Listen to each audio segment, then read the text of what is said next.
Nabi itu tahu bahwa akhirat itu tidak bisa batasi Allah. Kamu tidak bisa nyemprit Allah. Allah, ini akhirat loh. Amal sudah ada manfaat. Ingat itu. Tidak bisa seperti itu. Allah itu nggak bisa tunduk sama konstitusi yang bernama akhirat. Artinya Allah meskipun di akhirat tetap duwe hak yaf'alu ma yasa atau yaf'alu ma yurid. Nggak bisa kamu terus wah ini akhirat amal ra iso dikirim wong mati, amal ra iso dikirim. Yang pangeran kok mbok atur. Makanya ada kiai mengatakan kodok qadar ora iso dirubah, itu kamu. Makanya ada seorang kiai ditanya, kodok qadar ora iso dirubah sekali dicatat selesai. Jari kiai tadi, tapi nak Allah iso. Dalile apa? Yang huwa ma yasa wa yusbit. Nak Allah ya iso, sing ra iso kan kita. Nah, Nabi itu tahu betul meskipun akhirat itu Allah masih bisa dinego saking baiknya. Ya Muhammad irfa' ra'sak wasal tu ta' wasatu safa. Semat sirahmu angkat. Kowe yo apa tak turuti. Terus semenjak itu Nabi minta apa? Syafaat. Karena dulu ulama itu sudut pandangnya itu ya seperti itu. Ada yang ulama suka ibadah itu sholat, ada yang milih tidur.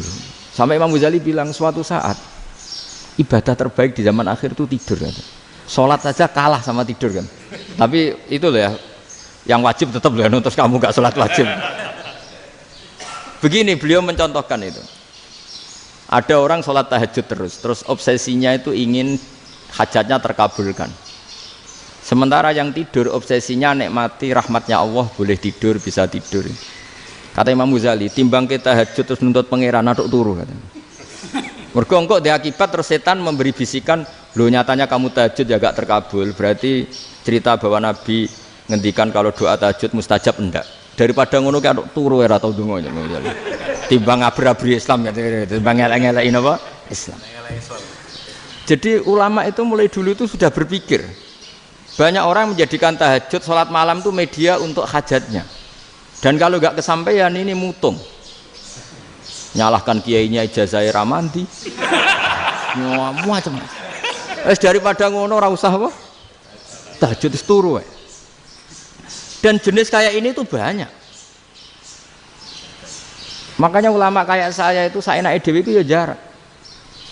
Saya sering didolani muhibbin terus bilang Gus saya doakan gini-gini saya mau nyalon bupati atau saya gini. Saya bilang gak waduh orang dongo, nak ramandi darani ulama dongane ramandi.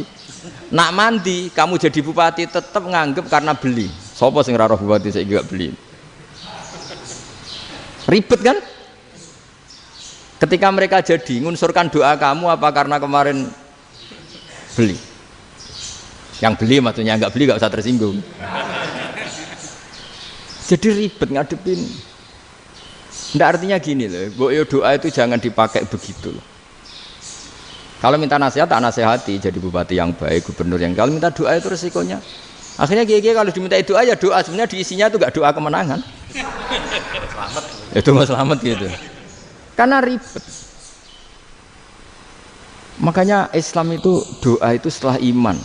Aturan iman benar baru doa. Aturan iman benar termasuk Allah itu yaf'alu ma yasha, boleh melakukan yang dikehendaki. Allah enggak boleh terdikte oleh doa kita, enggak boleh.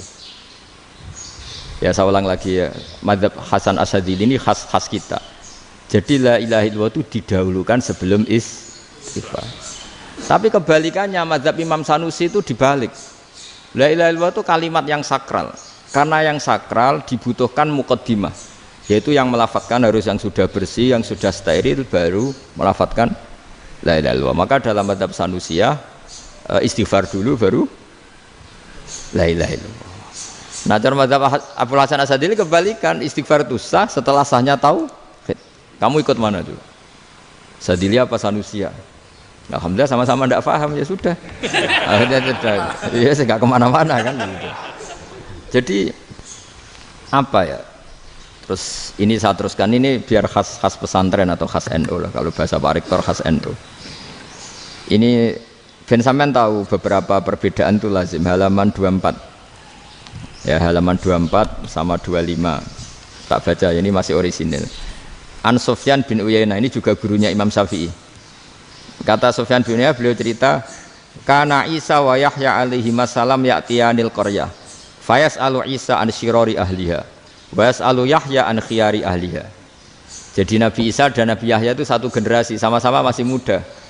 Kalau di satu kampung yang Nabi Yahya tanya, ini keluarga terbaik siapa? Saya mau nginap di situ karena kumpul orang baik itu nyaman. Kalau Nabi Isa kebalikan, keluarga terburuk mana ya? Saya tak di situ.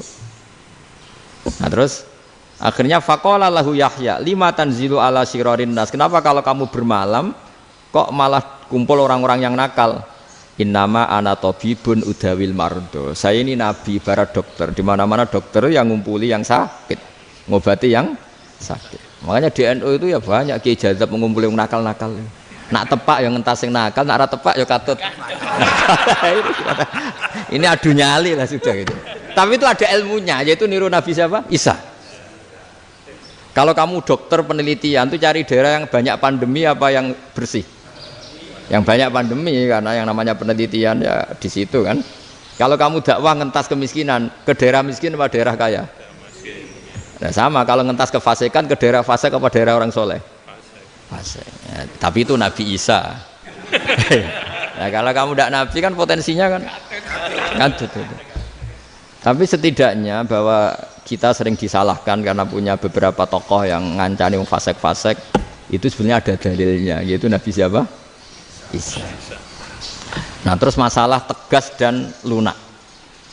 Ketika ada mahasiswa misalnya pacaran, boncengan lanang dan perempuan, itu pilihan kita apa? Kalau tegas, terus gak mau mendengar kita. Misalnya gini contoh gampang, tak beri contoh Pak D. Jangan orang tua, nanti secara fikih itu beda. Nah ini kan kita orang pesantren, nah, biasa ngaji fikih detail. Kamu Pak D seorang perempuan, mahasiswi misalnya, sering pacaran. Setiap ke situ sama pacarnya kamu diam saja. Padahal kamu dosen keislaman. Mesti pamanaan kamu nyimpulkan, ternyata pacaran itu tidak apa-apa. Buktinya Pak D itu tidak negur, menengahi. Ini berarti as-sukut alal mungkar. Tapi kebalikannya, Pak D ini terkenal keras. Nak rono mesti ada kuponaan. Akhirnya yura rono. Mesti ngerti nak mesti diamuk. Nah, dua orang ini sama-sama gagal kan? Yang lunak menjadikan ponakannya pacaran terus karena enggak negur sehingga dikira membolehkan. Sing keras juga enggak sempat bina wong rono era wani. Akhirnya dua orang ini sama-sama enggak ketemu, sama-sama enggak berkesempatan membina kan? Gagal membina kan? Karena yang keras ponakannya enggak pernah situ, berarti enggak bisa bina kan? Yang lunak membiarkan berarti juga ada bina. Nah, Islam itu antara dua itu. Ya agak terlalu lunak, enggak terlalu keras. Karena kalau terlalu keras, misalnya ada kiai terlalu keras, lu masyarakat mau tanya itu gimana? Lari kan? Lu saya ini punya pengalaman pribadi. Saya ini kan kecelok orang alim. Itu kalau pernah ya saya itu berusaha ya pokoknya ya umumnya orang alim lah. Tenang, terus anteng, enggak gejlok-gejlokan. Itu enggak ada yang tanya. Saya mimpi ketemu beberapa ulama itu disalahkan. Terus umat saya kalau mau tanya itu ke siapa? Wong alim wis wibawa, meneng tambah banget wibawane. Bala Quran sering gojlok rektor macam-macam. Terus wong wanita kok, saya biasa ke pasar pandangan dicegot orang. Gus, putri saya itu sering keluar darah tapi melebihi batas haid gini-gini. Kalau badhe sowan jenengan, gak usah sowan ning kene mbek ngadeg-ngadegan. Terus tanya, yang haid berapa hari, Gus? Ya supaya rudat ilal adat. Adat sebelum dia punya penyakit istihadah itu berapa? 6 hari ya sudah, kembali 6 hari lainnya mustahadah, tetap sholat, tetap normal. Tapi kalau sawi bawa, moro pasar gue tasbih seduwilu. Iku mesti wong salaman njaluk donga yakin. Tapi baru kayak rada uraan ketemu wong-wong, dol pening ndi? Mak pening ndi? Gus beneran Gus ketemu jenengan kula wingi badhe tuwa kok. Akhirnya tanya. Dadi uraanku iku amdan. Lha nek sampean asli, iki asli uraan. Karena ndak uraan lah tetap ndak wibawa kan. Jadi baru kayak uraan itu ya banyak. Saya itu kalau ngantor di Jogja itu banyak orang yang tanya. Ya biasa tuh tanya macam-macam. Karena saya uraan. Ke pasar ya orang, bahkan di bis sering ketemu orang. Wah beneran Gus kalau badhe sowan jenengan badhe tanya ini. Ya sudah di sini aja. Jadi semua itu diilmoni. Nabi itu punya sisi yang dua-duanya jalan. Memang beliau luar biasa, dipilih Allah yang luar biasa. Nabi ketika wibawa itu banyak sahabat yang bahkan mengenali wajahnya aja tidak bisa. Ka'anna ala ru'usihim at-thair. Bayangannya seakan-akan di kepalanya itu ada burung yang takut terbang. Saking antengnya. Tapi Nabi sekali mengeluarkan job, sekali santai, itu sahabat tanya itu sampai yang nggak pantas ditanyakan.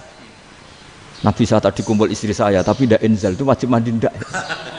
Aro'aita law anna ahadana ya'ti imra'atahu wa lam yunzil. Itu ya ditanyakan. Nabi pun kumpul ya betul saged inzal sepundi. Guys betul lagi. Terus ya ada yang tanya macam-macam. Ini saking ada sahabat dipanggil Nabi tambah lari, dipanggil lagi tambah lari. Panjenengan nyeluk, oh pas kula kumpul bojo kula. Lah kula kuwatir jenengan orang suci, saya belum mandi, makanya saya lari. Nabi ngendikan innamal mukmin thahir, ya nak masalah ketemu kiai ra apa-apa ijek junub. Penting kok nak salat ya adus sik. Tapi Nabi sekali pakai madzahirul jalal, tapi pakai wibawanya, itu orang enggak berani ngomong. Tapi sekali Nabi rileks, itu orang bisa tanya apa saja, termasuk halal yang enggak pantas. Lalu ada sahabat itu tanya lucu, tanya Maimunah. Maimunah itu ya cantik tapi sudah agak tua lah. Maimunah, ya umal mukminin, hukumnya ngambung bojo pas Ramadan piye? Wah gak roh aku, gak tahu diambung kan Nabi pas Ramadan. Tanya Saudah, wah malah ngarah diambung. Kalau Saudah itu kan wis tuwa itu. Lucunya istrinya jawab, tanya Aisyah yang mungkin Nabi. Iya, yang mungkin tanya Aisyah. Itu yang usul ya istrinya Nabi Maimunah. Selalu Aisyah. Tanya Mbak Aisyah. Ya Amirul ya umal mukminin gini-gini. Aisyah yang cantik masih perawan kan. Qabbalani Rasulullah bahwa oh Nabi biasa ngambung-ngambung pas Ramadan dan beliau tetap puasa. Akhirnya fakih ngarang kan wa takbil fi Ramadan wa tublah la tubtilu shauma ngambung ora. Iku ya udah biasa di sini. Ya nasi bojone ayu. Ndak ini artinya seasik itu. Jadi garwane Nabi sing ngrasa rodok tuwa. Wah, aku ora tahu. Kok Aisyah. Serilek itu dulu itu. Maksudnya orang Islam pertentangan itu. Maksudnya ini ya balik semua ini bedanya orang pesantren sama orang kampus. Kalau orang kampus mau cerita agama itu rahmatan lil alamin, tapi nyontokno rileke ora iso. Agama itu rilek, tapi nyontokno rileke ora iso. Mergo ya rapati ngaji. Contohnya ora iso, dadi mau gawe kaidah kok Islam itu rahmatan. Jadi Nabi itu lah, Allah juga gitu. Allah itu kalau sudah memperlihatkan madzahirul jalal, itu mbok malaikat Jibril rawani. Ketika Allah dengan madzahirul jalal. Tapi kalau Allah dengan madzahirul jamal, madzahirul apa? Jamal. Iku yo gojol-gojol kan ambek makhluk gojol. Yo buli-bulian cara sakniki. Ya sampean delok ning hadis syafaat itu, akhiru man dakhalal jannah atau akhiru man kharaja minan nar, itu di beberapa judul. Ada seorang rojul yang ahli neraka ya, dintas mbek pangeran terus didudono swarga. Gusti, swarga sengiler tok ora wong wayu roh wis ngiler tok ngerjaluk Gusti mosok roh tok ora oleh mlebu jarimu asal mlebu metu kon neraka ora jaluk-jaluk meneh sumpah lho ya gak jaluk apa-apa meneh mboten Gusti sekali saya keluar dari neraka ndak akan minta apa-apa lagi wis wallahi la as'alu ghairaha mesti ghaira khoslah ghaira tilkal khoslah ya niku pokoke selain keluar dari neraka saya ndak akan minta lagi didono swarga wong do kelon seruwibet kan sing bojone elek kan dendam dadi ning swarga iku. Swarga iku wis macam-macam. Gusti mosok roh tok ora oleh mlebu. Jarine janji ra njaluk meneh. Akhire ya wis didelokno neraka. Jadi pangeran jawabe gampang didelokno neraka. Roh neraka begitu menyakitkan, begitu ngeri. Sudah Gusti saya ndak minta surga, sementing enggak masuk neraka. Rabbana srif anna adzab jahannam. Setelah lama itu diadepno swarga njuk mlebu swarga. Terus diadepno neraka. Akhirnya ya sudah saiki mlebu swarga gak apa-apa. Iku jawabe lucu. Atas taziu jenengan ngenyek kula. Wong karwan ra ahli swarga kok mlebu swarga. Terus akhirnya mlebu swarga. Kan mlebu swarga tamanna, sangen-angen sing mbok jaluk apa? Barang angen-angen yang indah-indah, laka wa asratu amsal. Ya siku tak turuti wa asratu amsalih lan lipatan ke-10. Jawabe wong lanang ya lucu. Atas taziu bi wa anta rabbul alamin. Jenengan pangeran kok ngenyekan. Maksudnya wis karwan aku ora pantes. Terus dari pangeran la astazi'u bika walakinni alama asya'u qadir. Aku gak ngenyek kowe, pancen aku pangeran. Nuruti kowe iku iso. Jadi Allah sendiri ketika dengan madzahirul jamal itu malaikat ya ono sing wani bantah. Masyhur itu kan malaikat sing bantah pangeran ataj alufiya mayufsidu fiya wasfikut. Karena Allah dengan madzahirul jamal. Sing paling masyhur Nabi Musa. Nabi Musa itu ketika Nabi Mi'raj. Nabi Mi'raj itu beliau kira-kira di langit keempat lah yang masyhur atau kelima. Ngelangkai. Nabi Musa menangis, ya Rabbi ini apa-apaan? Orang sing ja'a ba'di kemudian melangkai makom saya ini apa-apaan? Dan Nabi Muhammad kan apapun hebatnya kan junior. Kok melangkai makom saya ini apa-apaan? Enggak fair. Sampai Nabi Muhammad itu tanya gini sama Jibril. Reaksi Allah gimana ketika melihat Musa seperti itu? Jawab malaikat Jibril lucu. Ya rohidatahu, Allah sapal gayane Musa. Biar. Jadi lucu. Ya dibiarin aja sama Allah. Tapi wong jenenge Nabi Musa itu kekasihnya Allah. Tetap berkah bagi kita. Betul. Ketika setelah Mi'raj diwajibkan sholat 50. Gentenan Nabi Musa kelihatan nabinya. Sebenarnya Nabi Musa itu sebetulnya loh, enggak nguntungkan kita sebetulnya. Tapi yang nguntungkan. Sebenarnya enggak niat nguntungkan kita, tapi nguntungkan. Nabi Ibrahim kan di langit ke-6, keren lah. Konti jong ketemu Allah ngeten-ngeten kan sholat 50. Karena Nabi Ibrahim terkenal Nabi baik enggak bantah. Bareng Nabi Musa.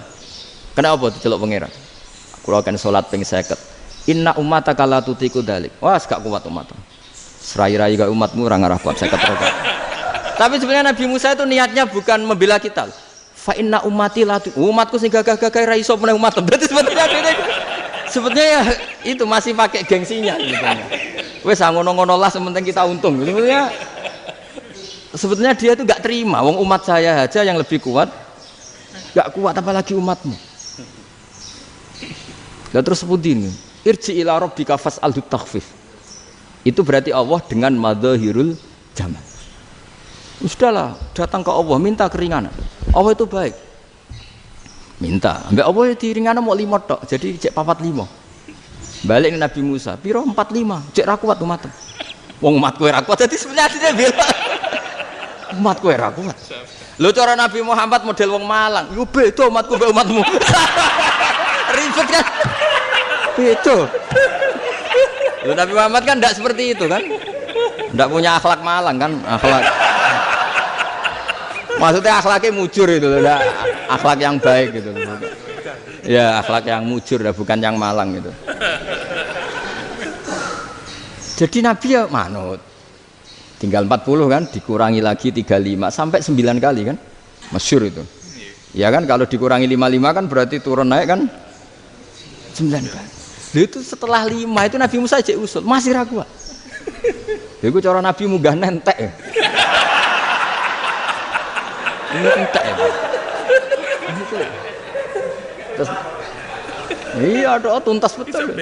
Sebebas. Terus munggah ado-ado lha opo? Ngapain itu? Akhirnya Nabi Muhammad sudah sampun ya kalimah Allah, saya ini malu sama Allah Musa. Sudah 9 kali dan diturutin terus. Jadi Allah kalau dengan madzahirul jamal itu Nabi Musa biasa nego sama Allah. Tapi ketika Allah dengan madzahirul jalal itu Nabi Musa enggak berani. Yaitu di hadisus syafa'ah. Hadisus syafa'ah ketika manusia datang ke Nabi Adam, ya'tuna Adam. Ya Adam anta abul basar ngene isfa'li ana inda rabbik. Kamu saya minta mensafaati kita. Nabi Musa, Nabi Adam inna rabbi qad ghadibal yawma ghadaban lam yaghdab qablahu mislah wa la yaghdab ba'dahu mislah. Ini Allah sedang murka besar dan tidak akan murka seperti ini lagi. Sudah saya tidak berani, nafsi. Nabi Ibrahim enggak, termasuk Nabi Musa ketika itu ya enggak berani. Karena Allah dengan madzahirul jalal. Itu Nabi Musa enggak berani. Sudah saya sendiri itu pernah salah. Yaitu saya membunuh seseorang yang enggak disuruh oleh Allah membunuh itu. Yang pas jotosi orang Kipti. Akhirnya datang ke Nabi Muhammad. Pas ke Nabi Muhammad Allah dengan madzahirul jamal.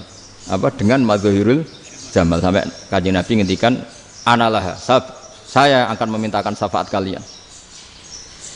Terus fa ahmadu rabbi bima hamida allamaniha rabbi.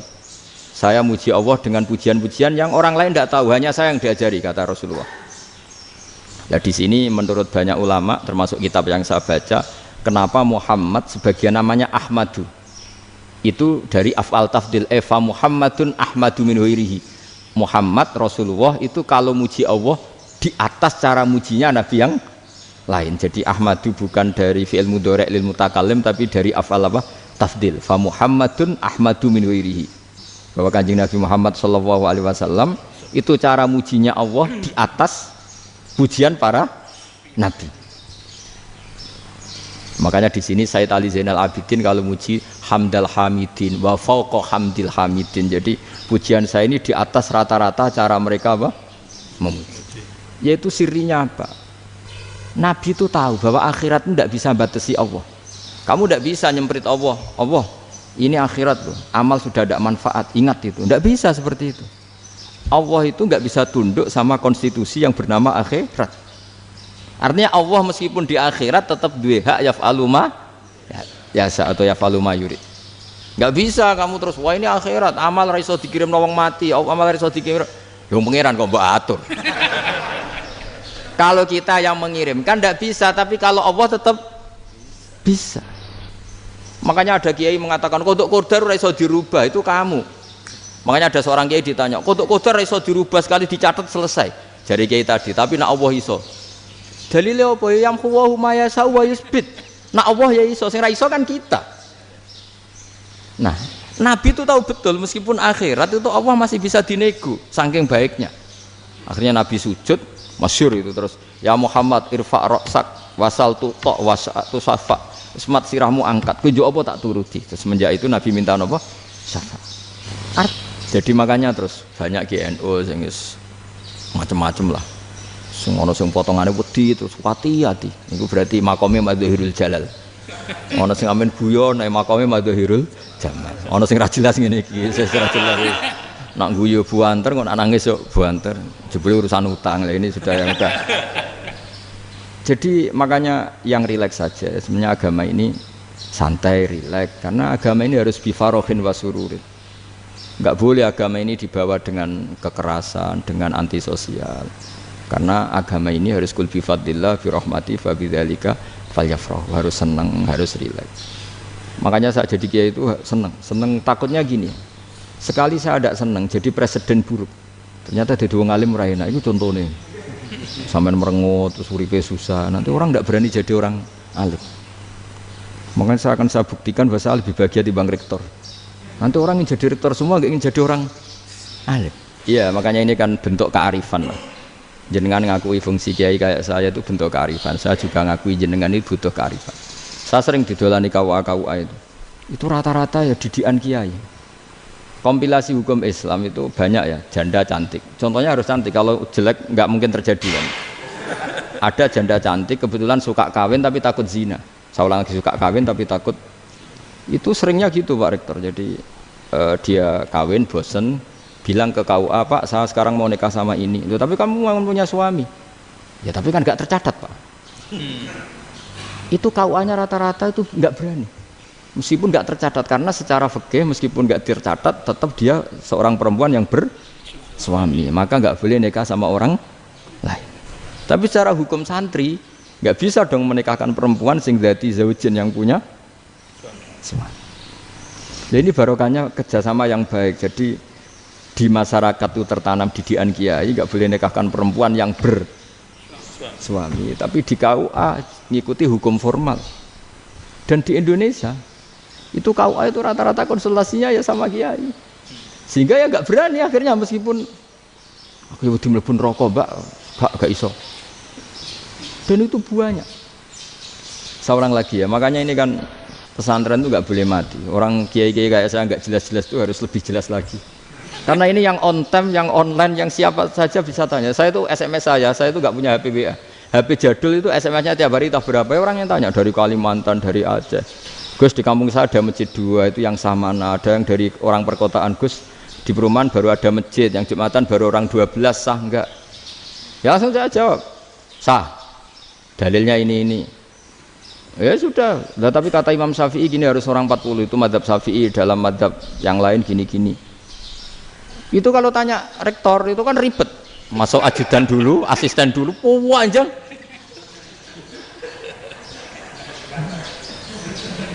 Wah itu kan ribet kan. Manggil dosen dekan VAI dipanggil, dekan VAI nggak mau langsung jawab.